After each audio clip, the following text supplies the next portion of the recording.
怀孕事实。更进一步详情交给资深记者俊伟。好，这段画面呢，在昨天引发了热烈讨论，是一名外籍看护在雇主家中的床上产子。不过对此呢，有监察委员就说了，这样的一个内容是不是真的？希望大家能够多看看、多了解。他也说，这一个家属难道都没有帮他安置吗？也没有帮他有一个其他的措施吗？对此呢，雇主协会就出来反击，说呢，的确这一名是印尼籍看护，他5月来台，在9月11号生产。事后他坦言，检查的时候呢，朋友的检体就过关了，刻意隐瞒怀孕的事实，而且这一名新生儿的父亲也是在印尼。另外，雇主协会也澄清了，如果质疑这件事的真伪的话。Halo guys, jumpa lagi dengan aku Rena. Kita masih akan membahas tentang wanita hamil, TKW hamil yang dia itu melahirkan sendiri ya guys. Dan punya usut ternyata dia itu pas datang ke sini medikalnya itu dia bertukar urin gitu ya, bertukar urin dan bertukar feses sama temannya. Hati-hati, ini bisa didenda loh, ini sama aja penipuan ya guys. Jadi untuk teman-teman itu yang kalian baru datang, bentar-bentar bisa. Untuk teman-teman yang baru datang ya kan, yang baru datang ke Indonesia, ke Taiwan, itu kalian itu nggak boleh sembarangan tukar feses kalian atau tukar urin kalian kepada teman ya. Ini bisa melanggar peraturan Taiwan dan kalian itu bisa didenda dan dipenjara loh. Hati-hati kalian itu ya kan. Nah, si wanita TKW ini yaitu menurut keterangan Asosiasi Keluarga Penyandang Disabilitas dan Merawat Majikan Internasional Taiwan, si Mbak TKW ini adalah sudah menyembunyikan hasil pemeriksaan kesehatan temannya untuk lolos pemeriksaan sebelum datang ke Taiwan ya kan. Ayah dari bayi tersebut berada di Indonesia dan rencananya bayi itu akan dikirim ke Indonesia untuk dirawat oleh keluarganya, sementara sang TKW akan cuti ke Indonesia selama 3 bulan seperti itu ya kan. Nah, kejadian ini pertama kali mencuat ketika seorang netizen membagi rekaman CCTV di platform menunjukkan TKW tersebut melahirkan di atas tempat tidur nenek yang ia rawatnya. Dan yang lebih mengejutkan, TKW itu baru bekerja di majikannya itu baru 5 bulan guys, 5 bulan. Nah, sebelum datang ke Taiwan dia itu sudah hamil ya kan.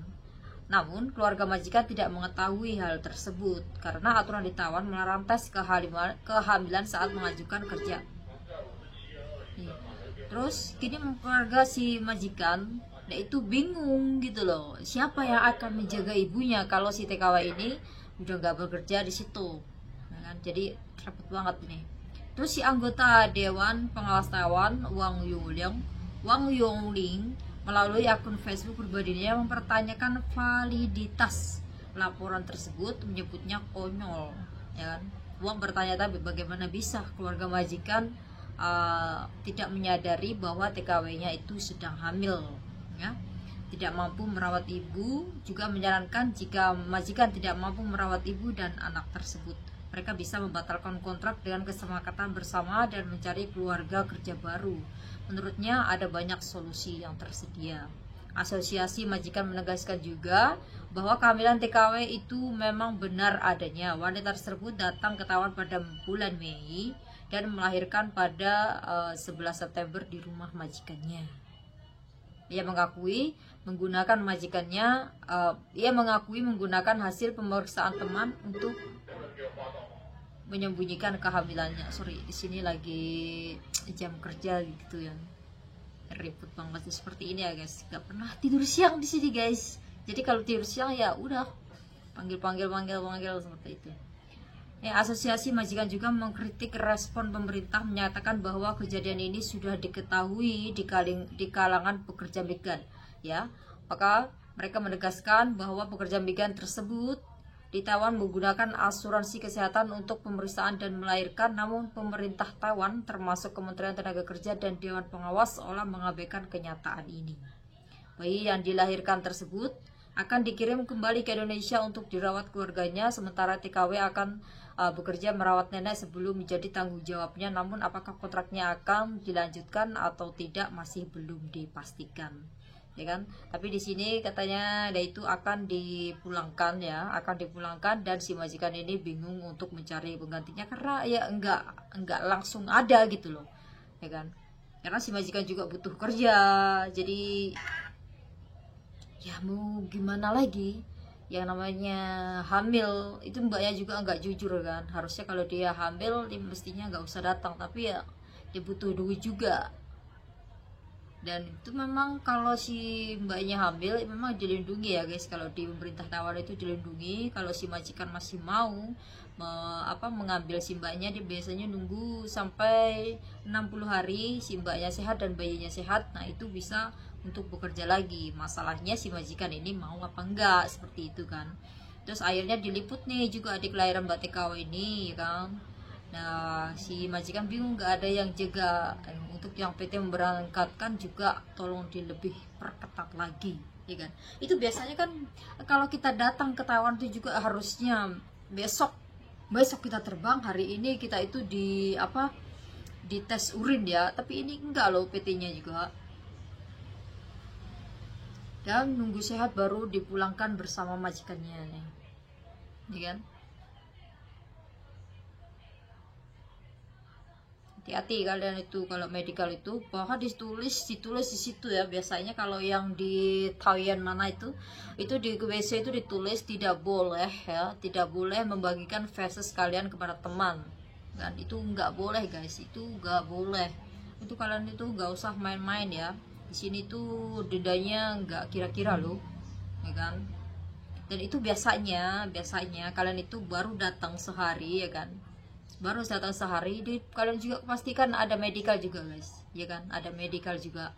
Tapi ini karena dia baru 5 bulan, jadi harusnya bulan depan itu medical, tapi udah brojol duluan. Dan ini sebenarnya si mbaknya juga dia tahu, padahal dia awal-awal ngomong pertama kali itu jadinya aku terharu gitu loh. Ya iya, masa iya sih hamil si gede itu, dia nggak tahu ya kan. Apalagi ini anak yang kedua badannya udah gede kayak gitu, masa iya nggak tahu ya kan. Aku awalnya sudah terharu dia bisa ini sendiri, tetapi ya mau gimana lagi, sudah terjadi, anaknya udah lahir, ya nggak bisa kita juga mengecam mereka, karena sama-sama di sini itu dia juga butuh uang ya kan. Mau digugurkan dosa, dilahirkan gak berdaya, ya terus gimana lagi, dilahirkan aja. Walaupun ujung-ujungnya si mbaknya juga bakalan pulang ke Indonesia guys. Tapi ya udah jalannya seperti itu. Nanti kalau si mbaknya udah sehat terus dia pulang ke Indonesia datang lagi, itu nggak masalah ya, karena si mbaknya juga nggak melakukan kejahatan apapun. Terus katanya gara-gara ini majikan aku lebih sering, sekarang lebih harus ditanyain aku tiap bulan halangan gak. Itu padahal privasi banget kan, ya. Makanya si salah satu TKW yang gua up kemarin itu kan, dia itu marah-marah karena si majikan ini nanyain dia gitu, marahin dia, kenapa dia itu pas datang dia nggak ngomong kalau dia itu hamil gitu. Gara-gara aku libur diperketat sama majikanku karena cowokku ada di sini katanya. Ada nyawa dalam perut pasti tahu pergerakan lah ya. Coba mbaknya nggak mau ataupun takut bilang majikan ataupun agent bakal ditawan. Menurutku cuma formalitas aja lah, jangan salah ditawan pakai urin ya. Dulu yang pertama masuk pakai urin. Emang dari pertama masuk sampai sekarang itu si Tawan ini nggak pernah nggak pernah dia itu tes urin guys, tes urin. Walaupun ada itu mungkin dia minta gitu ya, minta sama temennya biar nggak kelihatan. Ya gede banget deh.